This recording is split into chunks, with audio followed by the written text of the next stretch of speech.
The petrodollar is actually a device invented by Kissinger and Nixon. The standard of living of all Americans can be traced back to here, the vast oil-rich deserts of Saudi Arabia. In the early 70s, after the Arab crisis happened with the oil embargoes, OPEC basically tripled the price of oil to the Western world. And at that time, America realized that they were vulnerable because they were importing about 70% of all the oil they consumed. To secure a reliable foreign source of oil, U.S. President Richard Nixon sent his Secretary of State and National Security Advisor Henry Kissinger to Saudi Arabia for a secret meeting. The result was a pact that still stands to this day. If Saudi Arabia, which at the time was the world's largest producer of oil, would sell the oil in US dollars, America would defend Saudi Arabia and make sure the House Assad would stay in power. As a direct result of this US-Saudi agreement, all other oil-producing nations also adopted the dollar as the de facto medium of exchange. Demand for it increased exponentially all over the world, and soon it had a new name: the petrodollar. Your currency is only as strong as the demand for it, just like anything else, the supply and demand. Why the petrodollar is important, it causes a demand for the US dollar. A lot of Americans don't realize that over 70% of all the $100 bills in the world are actually outside of the US. There's more $100 bills in Russia than there are in America.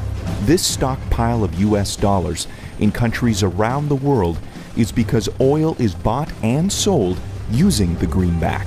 If oil starts trading in non-petrodollars, such as gold or a basket of currencies, or if China and Russia start trading in yuan and ruble rather than US dollars, that demand isn't there. And the way of life for the average American will be done.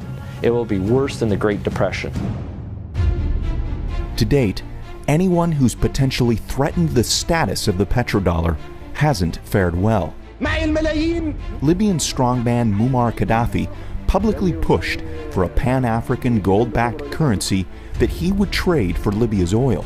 He was killed during a US-backed revolution in 2011. And just a few short years before, Iraqi dictator Saddam Hussein advocated selling oil for euros. At this hour, American and coalition forces are in the early stages of military operations to disarm Iraq. The U.S. invaded under the guise of looking for WMDs. Iraq did not have any weapons of mass destruction, and interestingly enough, after the Americans invaded, took over, put in their own government, the whole concept of selling oil in euros never surfaced again. Today, many countries resent the current petrodollar system, and their leading spokesperson is none other than Russian President Vladimir Putin. Americans should be very worried about what Putin can do. There is a new Cold War going on. It is the Colder War. That is exactly what's going on. And who's in the center of this push? Vladimir Putin.